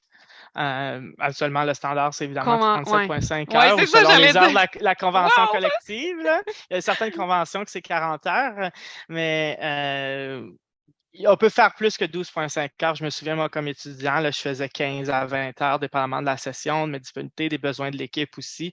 Donc, c'est juste avoir une conversation avec votre gestionnaire, effectivement, comme Audrey-Anne, tu l'as dit, et de voir qu'est-ce qui est possible.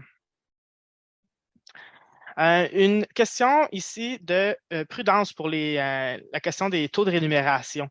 Avec l'augmentation salariale des étudiants qui est rentrée en vigueur le 1er mai 2024, est-ce que cela sera en vigueur dès notre contrat d'été actuel? Ça va me faire plaisir de répondre à cette question-là parce que j'ai des étudiants dans mon équipe qui ont vécu la même chose. Essentiellement, si votre contrat a commencé avant le 1er mai 2024, par exemple, donc vous avez commencé, je ne sais pas moi, au mois d'avril, disons, pour la période du mois d'avril où est-ce que vous avez travaillé, vous allez être rémunéré au taux qui était en vigueur au mois d'avril 2024. Et toutes les heures que vous allez travailler après le 1er mai, ben là, ils vont être rémunérés sous la même échelle, mais au nouveau taux. Donc, c'est simplement, ça va être, il va y avoir une augmentation qui va être automatique dans ce cas-ci, et vous allez être déjà rémunéré au nouveau taux là, selon la même échelle que vous êtes présentement. J'espère que Prudence, ça répond à la question. C'est une augmentation qui est automatique dans ce sens-là. Une question pour toi, Véronique, ici. Est-ce que vous pouvez partager les liens pour l'inventaire des diplômés en situation de handicap dans le chat? Est-ce que tu serais en mesure de partager ça? Absolument, je vais mettre ça dans le chat dans quelques secondes. Merci pour la Excellent. question.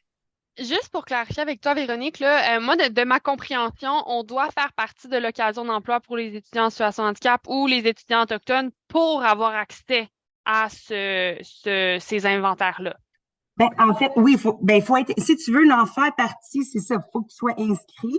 Ouais. Et, parce que sinon, ça va être un gestionnaire qui va demander pour une personne spécifique. Mais oui, il faut être inscrit. Donc, je vais mettre dans le chat, dans le fond, le lien pour le formulaire d'inscription et comment y accéder pour ce répertoire-là.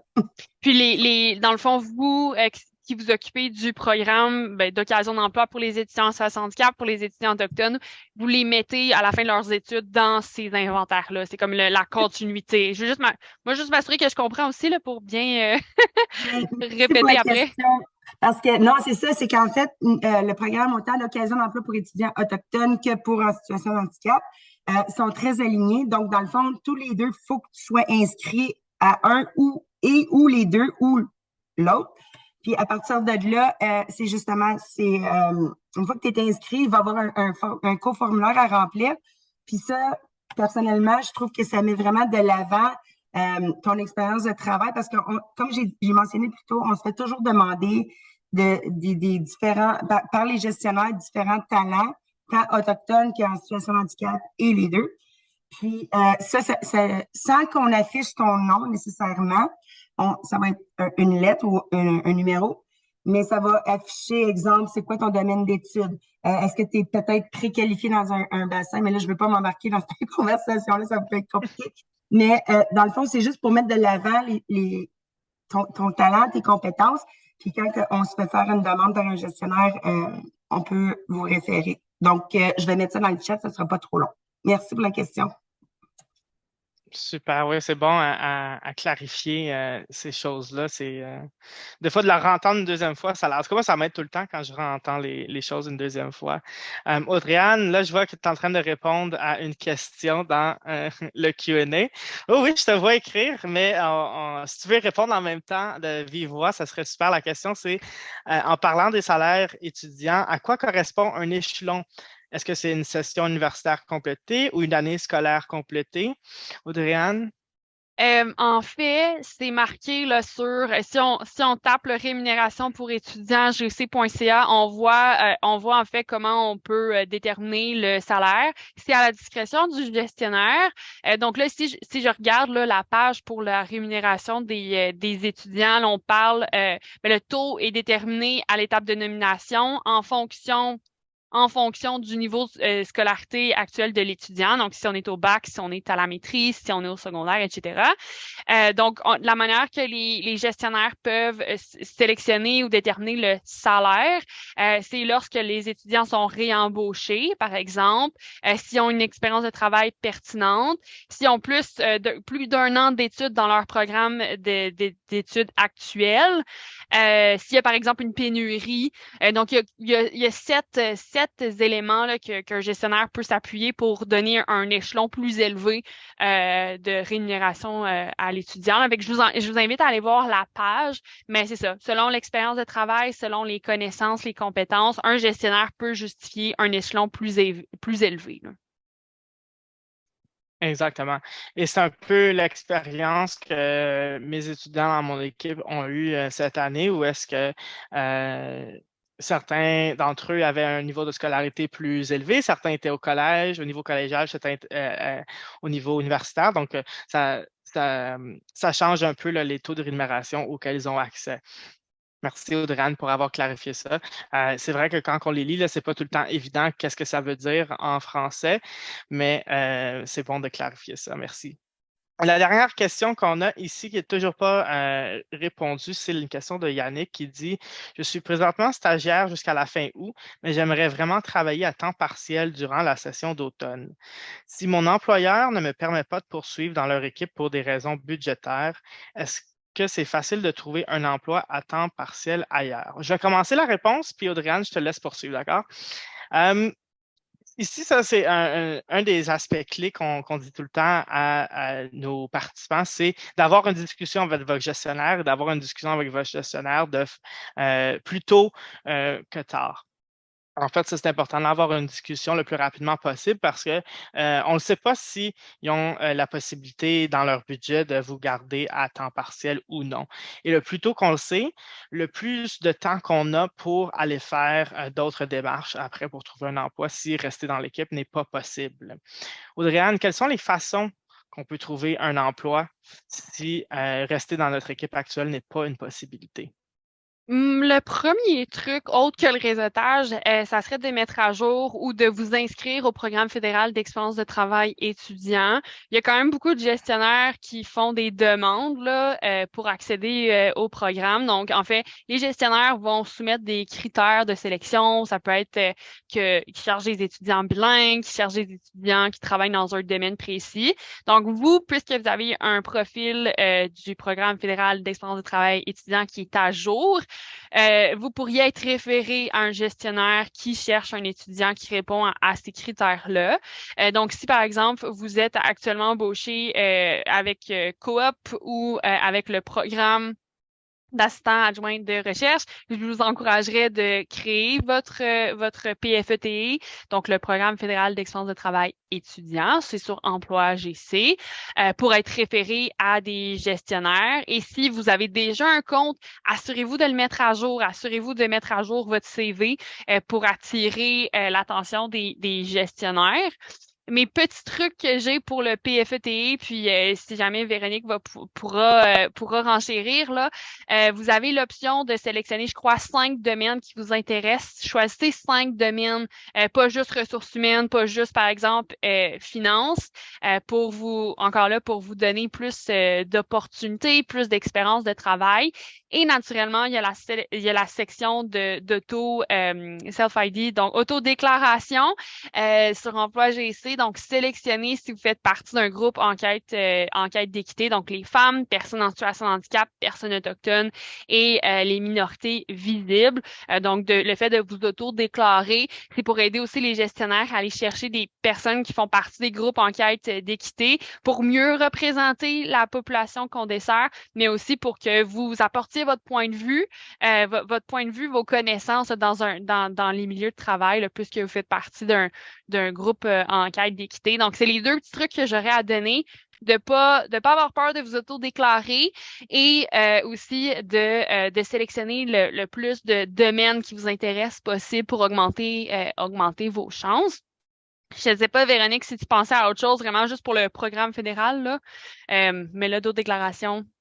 Bien, l'autodéclaration, on s'entend que c'est sur une base volontaire. Absolument. sur l'aspect autochtone, que moi, je peux renchérir sur ça, je dirais que c'est à cause du passé colonial puis le racisme systémique qui a été expérimenté. Je dirais que c'est pas tout le monde, peu importe l'âge, qui vont vouloir s'autodéclarer, mais en même temps, c'est qu'en faisant ça, ça te permet d'avoir justement plus de ressources qui sont culturellement conçues pour les personnes autochtones par des personnes autochtones. Puis les ressources pour les personnes en situation de handicap, c'est le même principe. Puis juste mentionner aussi, je renchéris sur le fait de l'importance du réseautage et du mentorat parce que pour la communauté autochtone, comme la communauté pour les gens en situation de handicap, c'est comme si tu avais une famille à l'intérieur même du gouvernement. Donc, ça se peut qu'au début, vous ne vous connaissez pas, mais bénéficiez de cette rencontre-là et nourrissez cette relation-là justement pour renforcer les liens, pour bâtir une relation durable et à long terme. Parce qu'on ne sait jamais, comme je pense que c'est Carl ou c'est peut-être toi, Audrey, qui a mentionné tantôt qu'on ne sait pas si la personne qui est avec toi ou ton collègue d'école, ben ça se peut que ce soit ton gestionnaire éventuellement, ce qui a été mon cas parce que justement, le programme que je suis responsable, ben, j'en ai fait partie en 2016 quand c'était un projet pilote. Puis ça s'est adonné que l'une d'elles était rendue ma gestionnaire. Donc, on ne sait jamais où est-ce que la vie va nous mener.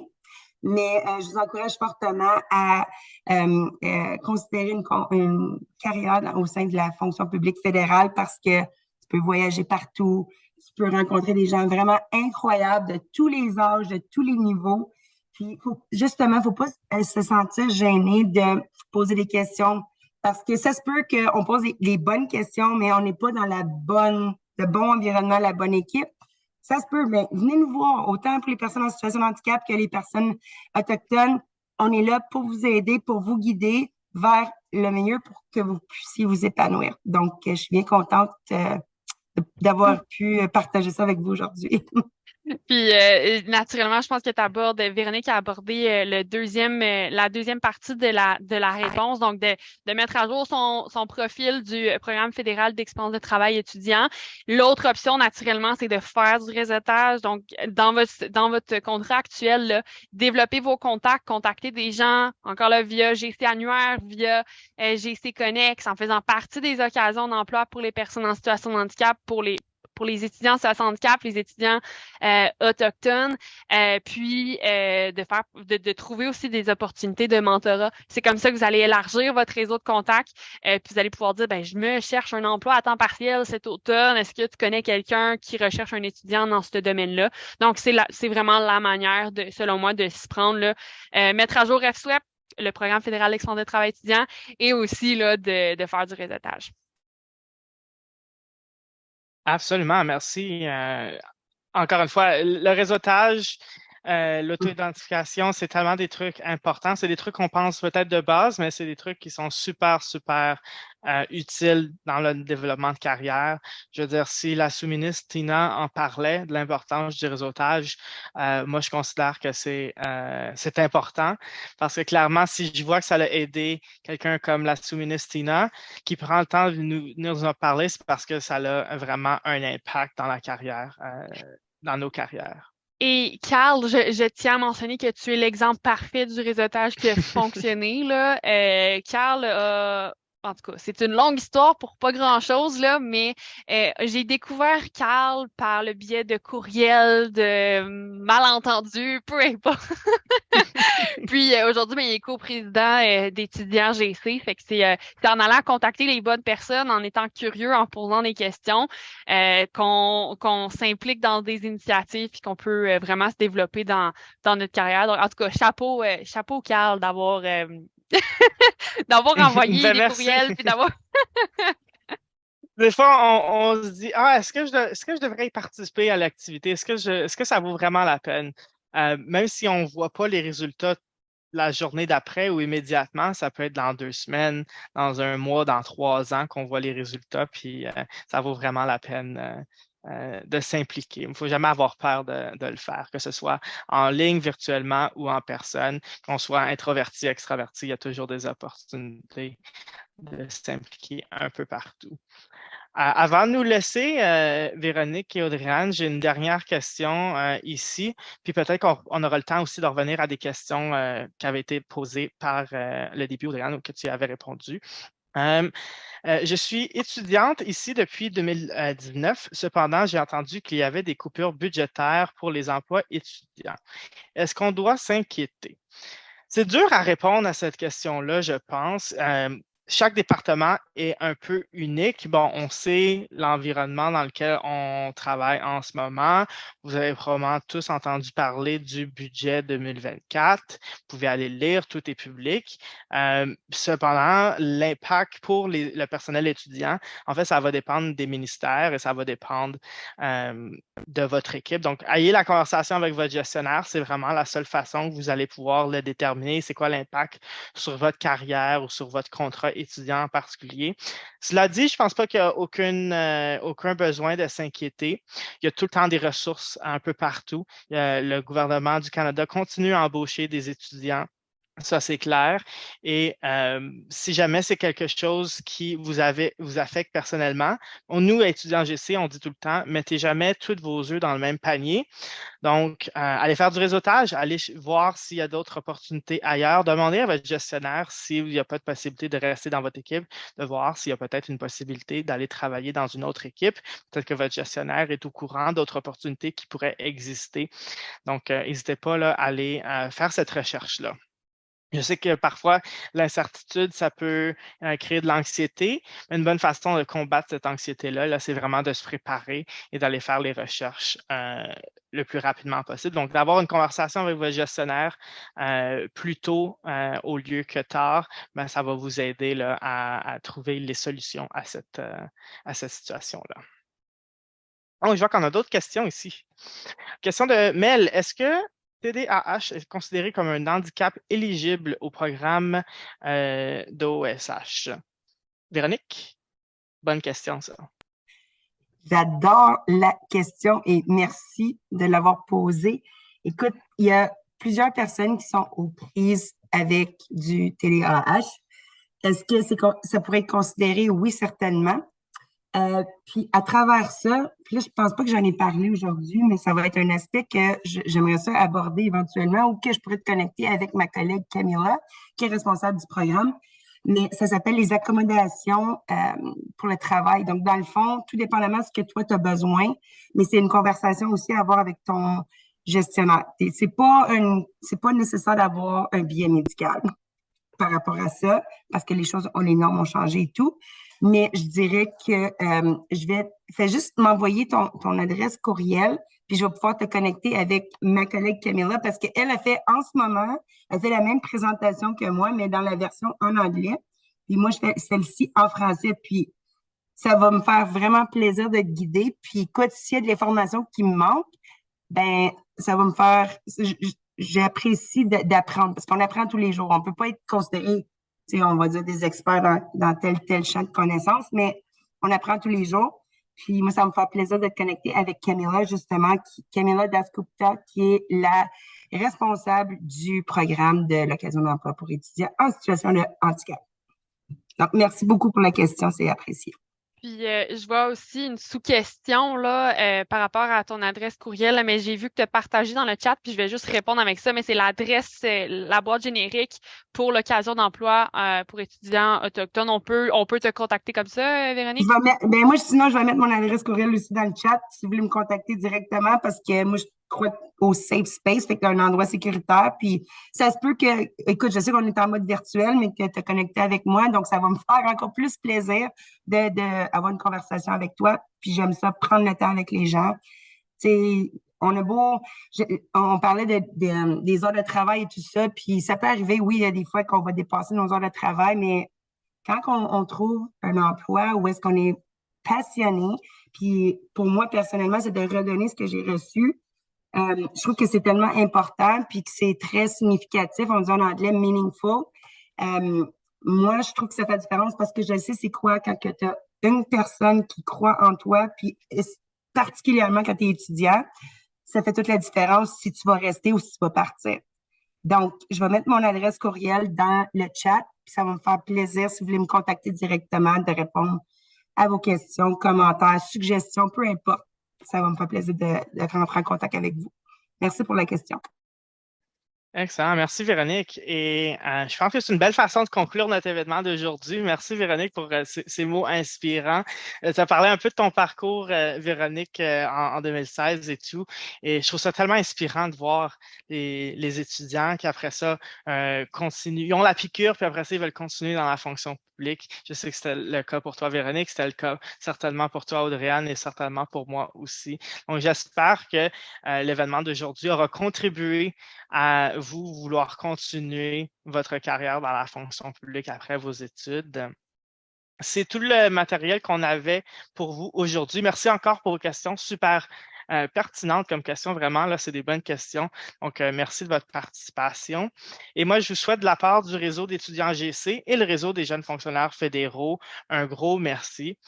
J'espère que vous allez nous suivre sur les réseaux sociaux. Vous allez utiliser les ressources qu'on en a partagées avec vous. J'espère que vous allez pouvoir prendre profit des conseils que DMTA nous a partagés aussi un peu plus tôt. Donc, je vous souhaite une bonne fin d'après-midi, une bonne fin de journée. J'espère qu'on va se revoir à l'événement prochain. Planifiez votre carrière. Et sur ça, je vous dis à bientôt. Merci.